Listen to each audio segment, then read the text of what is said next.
Hi, football പ്ലേയേഴ്സിന് എന്താണ് muscle memory? Muscle memory എന്ന് വെച്ചാൽ ഒരു ട്രെയിനിങ് തീർച്ചയായിട്ടും നല്ല മസിൽസിന് നല്ല ഓർമ്മ നിൽക്കണം. അതായത് മസിൽസിന് ഓർമ്മയുണ്ടെങ്കിലേ നമ്മൾ ഈ പറഞ്ഞ കണക്ക് പരീക്ഷയ്ക്ക് എഴുതാൻ നമുക്ക് നല്ല ഓർമ്മശക്തി വേണം. എന്ന് പറയുന്നത് പോലെ ഫുട്ബോളിലും തീർച്ചയായിട്ടും മസിൽ മെമ്മറി ഉണ്ടായിരിക്കണം. അതല്ലെങ്കിൽ മസിൽ അഡാപ്റ്റേഷൻ എന്നാണ് പറയുന്നത്. നമ്മൾ തീർച്ചയായിട്ടും ഒരു ഹൈ ഇൻറ്റൻസിറ്റി മാച്ച് കളിക്കുന്നതിന് മുന്നേ ആയിട്ട് അതേ ഇൻറ്റൻസിറ്റിയിൽ കണ്ടിന്യൂസ് മാച്ചസ് കളിച്ചിരിക്കണം. ആ എക്സ്പോസർ മസിലിന് കൊടുക്കണം. അവിടെയാണ് മസിൽ അഡാപ്റ്റേഷൻ അല്ലെങ്കിൽ മസിൽ മെമ്മറി എന്ന് പറയുന്നത്. ഇപ്പോൾ സപ്പോസ് ഒരു പ്ലെയറിനെ മാക്സിമം സ്ട്രെങ്തിൽ അവനെ കളിക്ക് മുമ്പ് എത്തിക്കുക, അല്ലെങ്കിൽ തീർച്ചയായിട്ടും അവന് പെർഫോം ചെയ്യാൻ പറ്റത്തില്ല. ഒരിക്കലും നമ്മുടെ മസിൽസിനെ അത് ഓർക്കാൻ പറ്റില്ല.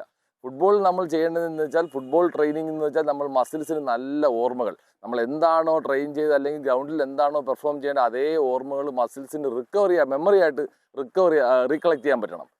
എന്നാലേ തീർച്ചയായിട്ടും നമ്മൾ എക്സലൻറ്റ് പെർഫോമൻസ് ഉണ്ടാവും. മസിൽ മെമ്മറി എന്ന് പറയുന്നത് മസിൽ റിക്കവറി തന്നെയാണ്. അതായത് മസിൽസ് റിക്കവർ ചെയ്താലേ മസിൽസിന് ഓർമ്മയുണ്ടാവുള്ളൂ. അപ്പോൾ തീർച്ചയായിട്ടും എല്ലാ പ്ലേയേഴ്സിനും മസിൽ മെമ്മറി ഉണ്ടാക്കിയെടുക്കുക. നിങ്ങളെ മസിൽസിന് നല്ല നല്ല ഓർമ്മകൾ ഫുട്ബോൾ കോർട്ടിൽ നിന്ന് കൊടുക്കുക. അത് പ്രാക്ടീസിൽ തന്നെ ചെയ്ത് ആ ഓർമ്മകൾ കൊടുത്തില്ലെങ്കിൽ തീർച്ചയായിട്ടും മസിൽസ് തളർന്നു പോകും. അപ്പോൾ തീർച്ചയായിട്ടും മസിൽ മെമ്മറി വളരെ ഇമ്പോർട്ടൻ്റ് ആണ്. എല്ലാ പ്ലേയേഴ്സും മസിൽ മെമ്മറി കോൺസെൻട്രേറ്റ് ചെയ്യുക. ഫുട്ബോൾ ഇനിയും വ്യത്യസ്തമായ വീഡിയോ ആയിട്ട് കാണാം. ബൈ.